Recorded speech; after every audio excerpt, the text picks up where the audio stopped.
because a lot of sell orders are placed at that specific area on the chart, which means as the price approaches that resistance level, the selling pressure starts kicking in at that specific resistance level, which causes a rejection from that price. And support is the exact opposite. For example, placing a line of support right here, what we can see is the price bouncing along this line of support multiple times because, like an area of resistance, there's a lot of orders placed around an area of support, but instead of sell orders, they are buy orders. So when the price of an asset such as Bitcoin approaches that area of support, the buying pressure starts kicking in as all of those buy orders get executed, which helps push the price to the upside after reaching that support level. A lot of support and resistance on the chart might turn out to be horizontal lines like this line of support and this line of resistance, but when we're diving in a little bit further, we can get support and resistance lines that are heading in more than just a horizontal direction. For example, a line like this is technically a line of resistance as it's doing the same thing as this horizontal line of resistance back here.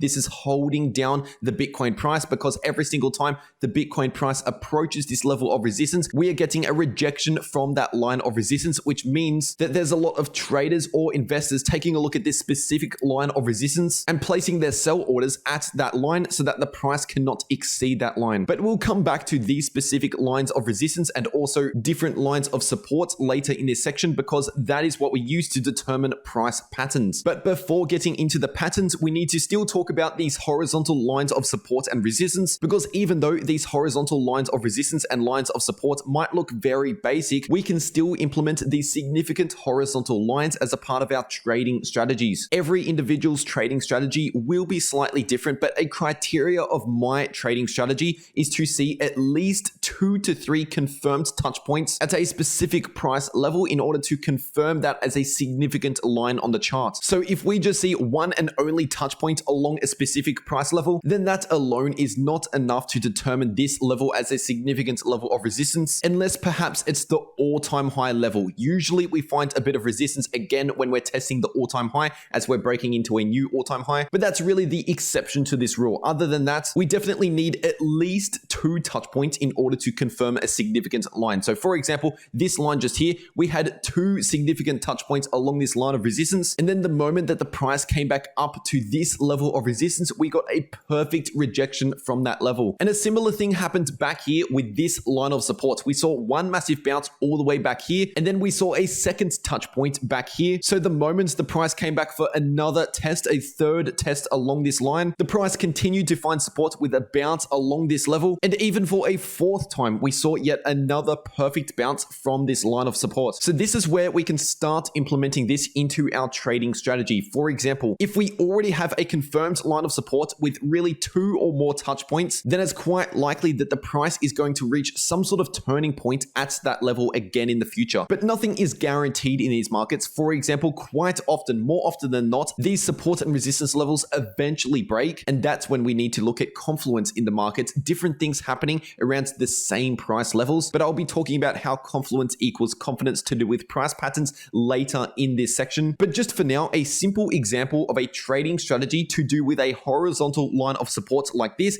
is simply to accumulate a long position along this line of support. Because clearly, if you entered a long position right there, you would have done well. Or even if you wanted to use that bounce as just a third confirmation that this is a significant line of support and enter a long position the 4th time round, either way, you would have done well here in the short term, but it's still important to consider the current trends that we are in. For example, when we bounce from this level of support, we entered just a short-term uptrend if you're looking on the lower timeframes, but we're still in the middle of a larger term downtrend. But I talk about the trends and how to trade within trends in section 1 of this course. And now taking a look at this horizontal line of resistance, we can see a similar thing. Once we confirmed this line of resistance with 2 perfect touch points, we can begin implementing that line of resistance into our trading strategy. For example, when the price eventually came back up towards this exact line, we could accumulate a small short position, and that made for a perfect scalp trade. But in that case, that was only a short-term scalp trade because that was only a pullback in the middle of a larger uptrend, which is exactly what I discussed in section 1 of this course once again. But either way, entering a small short position there, and then once we're into profits, putting your stop loss into profits to confirm profits no matter what, that would have worked out to be a great short-term trade. Now getting into some chart patterns, and just before I show you a whole range of chart patterns that I use and exactly what those chart patterns mean, I'll give you a quick tip on how to start finding chart patterns for yourself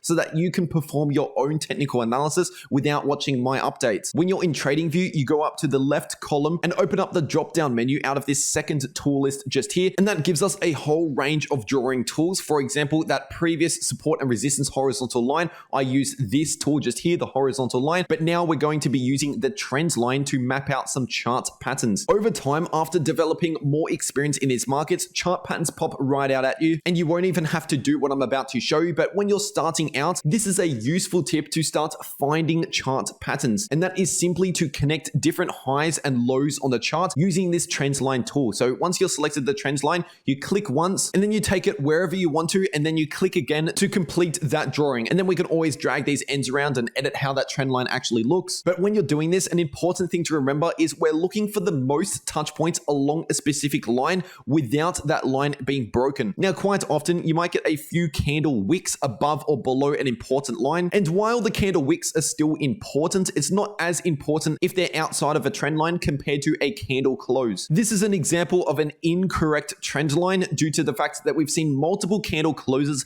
above this line. So this line basically loses its significance. So in this specific scenario, there's actually two ways that we can draw this line of resistance. And that is exactly how I've got it here, or personally how I would draw it is like this, which is really not that different to the other way I just drew this line. But by lowering this end of the line, we're including this point just here, this touch point. And remember, the more touch points along a specific line of resistance or support, the more significant that line is. It's just important that we're keeping the majority of the price action below the line of resistance until we see a clear breakout to the upside. And doing the same thing for the support levels. Just here, for example, drawing out a trend line from these two touch points and connecting a third touch point over here, and in fact a fourth touch point with this wick just here, we get a significant line of support. And once again, there's two ways we could actually draw that line. There's this way that I've just drawn it, which is heavily respecting the candle wicks, but we've got this candle wick that has just missed this line of support. So to perhaps connect another line of support in the middle of this pattern just here, we could adjust this line of support like that to create more of a horizontal line of support. And what we've got here is still those perfect bounces. We've just got the wicks that are outside of the pattern, which is not as bad as having a candle close. So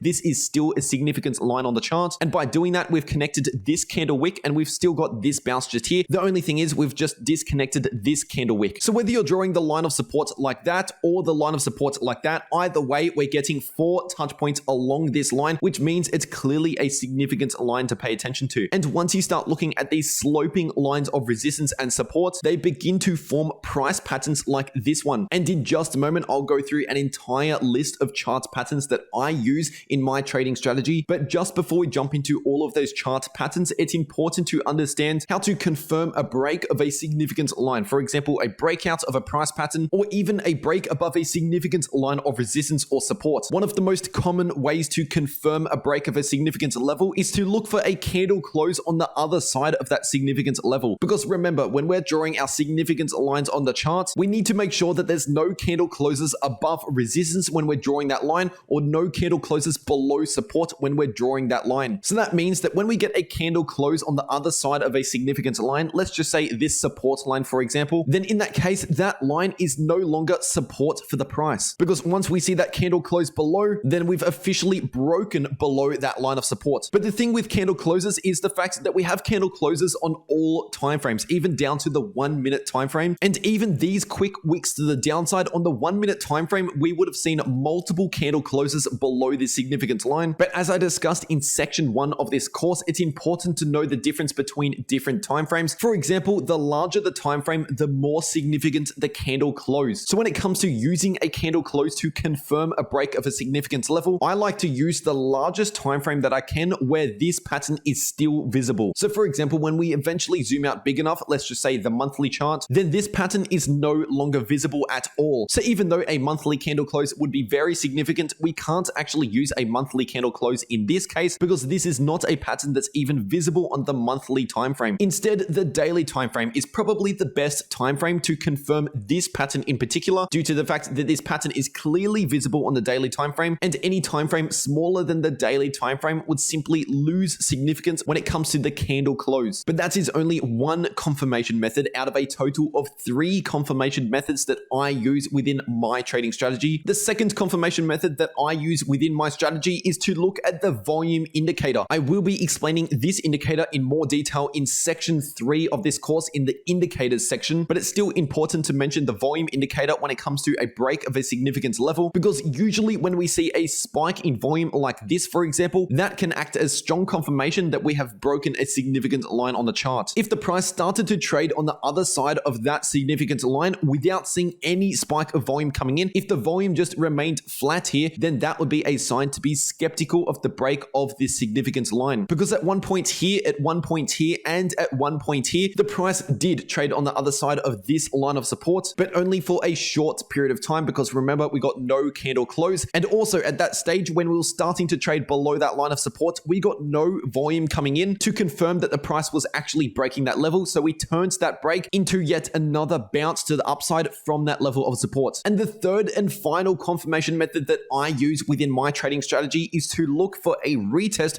of the previous significance line. So we got a pretty good example of that just here. As you can see, the price initially saw a break to the downside. We already saw a daily candle close, so that was confirmation method 1. We saw a spike of volume, that was confirmation method number 2, but we didn't see a retest for quite some time. So the price came back up to this line of support. Well, it was previous support, but when the price breaks below an important support level, then that support level flips into resistance, as we saw just here. So the price came back up for a retest, for a touch point along this previous line of support, which at that point flipped into resistance, and we saw a rejection from that line with a lot of sell orders placed at that level. And that extra retest with the rejection can act as a third confirmation that we have officially broken that line of support and now flipped it into resistance. And when we're looking at a break above a point of resistance, we can use the same 3 confirmation methods. For example, placing this horizontal line of resistance back here on the chart, we saw those 3 perfect touch points along this line of resistance, confirming it as a significant line of resistance. But when it finally came time to break above that point of resistance, we saw all 3 confirmation methods. The first confirmation method was a daily candle close, which we saw right away the moment we got above it. The second confirmation method is having a spike in volume, which is exactly what we saw here. And the third confirmation method is having a retest of that line and flipping it into support in this case, because we're looking at a line of resistance. And that's exactly what we saw just here, showing that the price officially broke above this line of resistance and flipped it into some short-term support. Now looking at a huge variety of chart patterns and showing exactly how to trade every single one of these patterns. There's a lot of different patterns to cover here, and also on this chart as well, I've got more patterns. Some only going to spend around 1 minute per pattern so that we're not here for hours. And getting into the first pattern, this is a diamond top pattern, which is formed by a diamond formation in the price. Most commonly, this pattern comes after a move to the upside, and then we enter a bit of a sideways range where we have one volatile move in the middle of the diamond formation, and normally a diamond pattern is tilted to one side. So as I mentioned, this pattern is technically a bearish pattern, and just before talking about how to measure the price targets for this pattern, I'll just quickly explain this once. When it comes to bullish or bearish patterns, if a pattern is bearish like this one, for example, it just means that it has a higher probability of breaking to the downside. It does not mean that it's guaranteed to break to the downside. I want to make that clear. A bearish pattern technically still has a possibility of breaking to the upside, but a break to the upside out of a bearish pattern simply has lower probability of playing out compared to a break to the downside out of a bearish pattern having the higher probability. But anyway, getting into the price target for this pattern, once we confirm a break below the support line right here, after we complete the entire diamond formation, we take a trend line from the lowest trough to the highest peak within the diamond pattern and drag that over to the point where we broke below this line of support, and that gives us the price target right here. But it's important to mention, even though that's the technical price target, the price can still fall short or perhaps continue lower. This is just to give us an idea of where we could be targeting if we break this line of support. Now looking at a falling wedge pattern. This type of pattern is a bullish pattern, meaning that it's more likely to break to the upside than it is to break to the downside. And once we get a confirmed break above this point of resistance, there's actually 2 ways to measure the technical price target out of a falling wedge pattern. The first method that we could use to measure the price target out of a falling wedge pattern is simply to look at the top of the falling wedge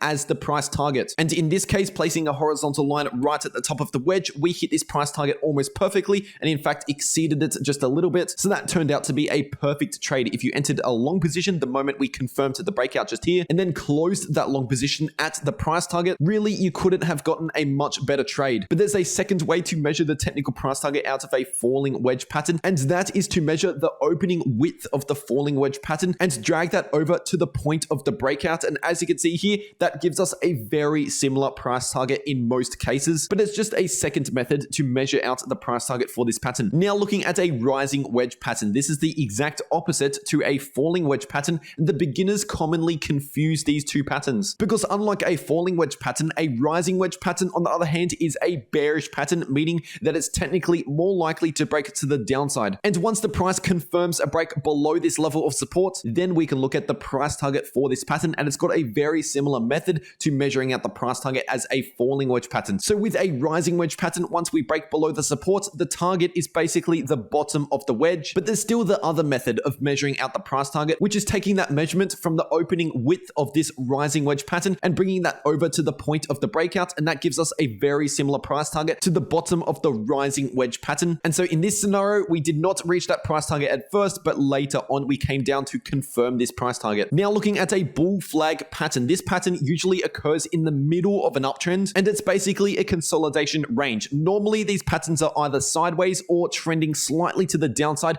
in the middle of an uptrend, but in some rare cases we can get an upwards trending bull flag. It's just simply more common to have a bull flag that's either sideways or trending slightly to the downside in the middle of an uptrend. And to measure out the price target for a bull flag, you take the flagpole, which is the move up into the bull flag like this, and it's an AB equals CD price target. So this is the AB line, and the CD line, you simply take the flagpole over here, and it's the exact opposite of the AB line. So you don't actually take the flagpole all the way up here. You measure it from this point, just like how we drew the flagpole within this price pattern. When we measure the price target, we place the flagpole within this price pattern. And in this specific scenario, after we got a confirmed breakout right here with a successful retest, that was a perfect entry point into a long position up to that price target. And the opposite of a bull flag is a bear flag, but in this case, this is a bear pennant, which works in a similar way. Bull flags and bear flags contain a parallel channel like this, which in just a moment I'll jump into parallel channels, but bull and bear pennants contain a symmetrical triangle like this. But pennants and flags work in a similar way as I just mentioned earlier. So a bull flag or a bull pennant is in the middle of an uptrend, but a bear flag or a bear pennant is in the middle of a downtrend. And we measure the price targets almost the exact same. We take the flagpole for this bear pennant in this case and bring that over to the other side, and that gives us the price target down here. But in this specific scenario, we did exceed the price target. And right here, we've got an ascending broadening wedge, which is technically a bearish pattern, meaning that it's more likely to break to the downside. And there's two ways to measure the price target out of this pattern. The first way is to look at the bottom of the broadening wedge as a first price target. And in this case, we definitely exceeded that price target. But the other method to measure a price target out of this pattern is to take a trend line from the lowest low within the broadening wedge. So just here, for example, up to the highest point within that broadening wedge. So that's up here. And then you take that trend line over to the breakout point. And what we can see here is a perfect price target to the downside. So that would have worked out to be an amazing short position. And by the way, the exact opposite of this pattern is a descending broadening wedge, which is something like this. And a descending broadening wedge pattern is a bullish pattern. Now jumping into some triangle patterns. There's three types of triangle patterns. This here is a symmetrical triangle, meaning that the line of support is ascending, but the line of resistance is descending. And this type of pattern isn't necessarily a bullish or bearish pattern, but it can often act as a trend continuation pattern, meaning that if we're in an uptrend entering this pattern, it could be more likely that we're going to break out to the upside when we leave this pattern. But other than the price trend influencing the breakouts for this pattern, other than that, it's really not a bullish or bearish pattern. It's quite neutral. So it's important to wait for a confirmed break above resistance or support before we can look at the price targets for this pattern. And measuring out the price targets for this pattern, you simply measure the opening width for this triangle pattern and bring that over to the point of the breakout to give us a price target. And as you can see here, that played out very nicely if you entered a long position the moment we broke resistance. But remember, a symmetrical triangle pattern is almost equally as likely to break to the downside, but that price target only comes into play, of course, if we break the support with confirmation. Now looking at another triangle pattern, this is a descending triangle pattern, which means that the line of support is a horizontal line of support, but the line of resistance is a descending line of resistance. So this is technically a bearish pattern. And the reason behind that is because having a horizontal line of support means that the buying demand at that point is staying the same. There's no increase in buying demand, but the selling pressure on the other hand is increasing, which means the bears are regaining control over the market while the bulls are failing to keep up. And so that's exactly why a descending triangle pattern is technically more likely to break to the downside, and the technical price target for this pattern is to measure the width of the entry point of this pattern and bring that over to the point of the breakout. But quite often, at least when it comes to the Bitcoin price on a larger time frame, the price target out of a descending triangle pattern does not complete, as seen in this example and also within the famous descending triangle pattern that we saw in the 2018 bear market for crypto. Because of how huge that pattern was, that put a price target into the negative territory below a price of 0. So like I said, this is still a bearish pattern. It's more likely to break to the downside, but often with these much larger descending triangle patterns, the price target does not meet. Now looking at an ascending triangle pattern, this is the opposite to a descending triangle pattern, meaning that the selling pressure is staying the same, but the buying demand is picking up. So the bulls are regaining control over the market and the bears are losing that control. And measuring the technical price target out of an ascending triangle pattern, we take a trend line to measure the width of the entry point into this pattern and bring that over to the point of the breakout. And as you can see here, this pattern executed pretty much perfectly. If you entered a long position right there,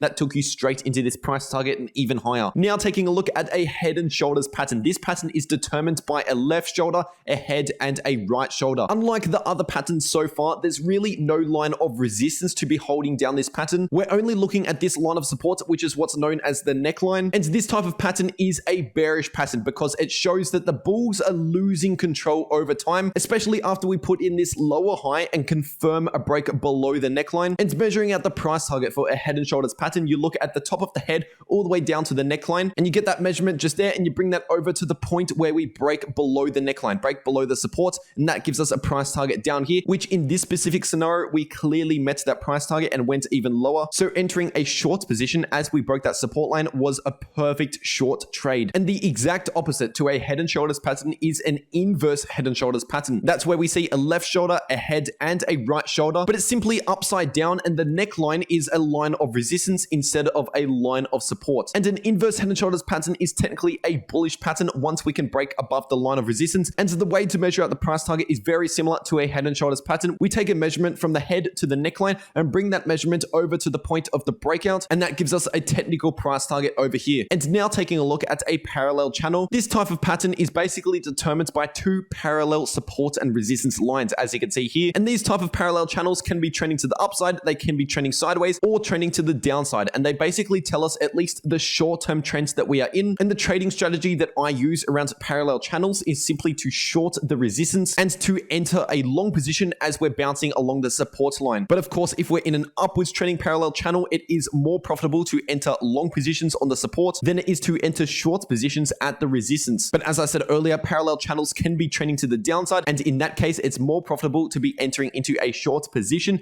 as we're running into the resistance. Now looking at a cup and handle pattern, which is technically a bullish pattern, meaning that it's more likely to break out to the upside. This pattern is somewhat similar to an inverse head and shoulders pattern, where it's determined by one major point of resistance. But in this case, with a cup and handle pattern, instead of having a left shoulder, we basically just have the head and a right shoulder, and both the head and the right shoulder need to be somewhat curved. So after the price finishes forming this pattern and then breaks above this line of resistance with confirmation, remember, and in this case, by the way, we got a perfect retest. That is when we can look at the price target for this pattern, which is once again a bullish price target. And to measure out that price target, you take a measurement from the bottom of the cup all the way up to the line of resistance and bring that measurement over to the point of the breakout, and that gives us the bullish price target. But in this case, we did not make it all the way to the price target. We fell short of that price target, and that's also an important reason why you should be placing your stop loss further into profits as your trade goes further into profits, so that if we fall short of the price target and come back to the downside, at least you'll be stopped out in profits. Now looking at a double top pattern. This is a type of pattern to show if a market is topping out and getting ready for a major downtrend. And usually with a double top pattern, we see two highs on the chart pretty similar to each other in value. If we see a lower high, then that is even more bearish, showing that the selling pressure is increasing, like I said earlier, with the lower highs in the descending triangle pattern. But if we see a higher high on the chart, then that's not necessarily as bearish, unless we then go ahead to form another lower high, forming something like a head and shoulders pattern, or if we form a bearish divergence between those two higher highs. But I'll talk about divergences in section 3 of this course. And by the way, this white rectangle is not support or resistance. I've just simply put that there to focus our view on the double top pattern. And zooming out even further, what we can see here is, of course, the previous all-time high back in 2017 2017 was a double top pattern, and that marked the top of the previous bull market. As you can see here, we got a high and pretty much a horizontal high, which was already a very strong bearish signal. But then the moment we started seeing more lower highs on the chart, that is how you know that we're really beginning a new downtrend. And the exact opposite to a double top pattern is, of course, a double bottom pattern, which is displayed as two lows in the price action that are somewhat close to each other, somewhat equal in value. And by the way, a double bottom pattern can often be referred to as a W pattern, and we can actually get a bullish price target out of a successful W pattern. Within this entire double bottom pattern, there was also a smaller double bottom formation, which, as you can see, resembles a W on the chart. And as I just discussed, a W pattern is formed by two lows on the chart. So obviously between those two lows, we need to have some sort of bounce, some sort of peak. And it's at that peak where we found the point of resistance. You place the breakout line at that level. And once the price can get above that line of resistance with confirmation, then that sets up a bullish price target. And to measure out that price target, you take the lowest point within that W pattern and measure all the way up to this horizontal line of resistance. And you take that measurement to the point of the breakout. And as you can see here, that was a perfect trade to the upside if you entered a long position on that breakout. And this is just another quick example of a double bottom formation, a W pattern. And once again, this type of pattern normally marks the end of a downtrend and the beginning of a new uptrend. And by the way, that is not even close to all of the types of patterns that are actually out there. This is just a list of the most common patterns that I use within my trading strategy. And now that you know all of these different types of patterns and whether they're bullish, bearish, and exactly how to measure their price targets, you can now use these patterns within your trading strategy. But it's still important to remember confluence equals confidence. I said that in section 1 when it comes to timeframes, because of course we need confluence of different things across different timeframes, and that flows into section 2 as well. We need confluence with different patterns, which basically means that sometimes on smaller timeframes we could form a pattern within a pattern. So let's just say on a much smaller time frame, like the 1 hour chart, for example, we could have been forming some sort of bullish pattern right here, but because we were forming a larger bearish pattern on the daily time frame, the larger time frames are more significant than the smaller time frames. So it's important to look at these larger time frames to confirm what we're also seeing on the smaller time frames. And when we're seeing multiple bullish patterns at once, that is the confluence that we need to be confident that we are heading to the upside. But when we're seeing multiple bearish patterns across different time frames, that's the confluence that we need to be confident that we are heading to the downside. And that just about wraps up section 2 out of 3 of this course. And in section 3, I go through the importance of indicators and how to trade using indicators. So this is really everything that I have to say in this section, and I hope to see you in section 3 of this course.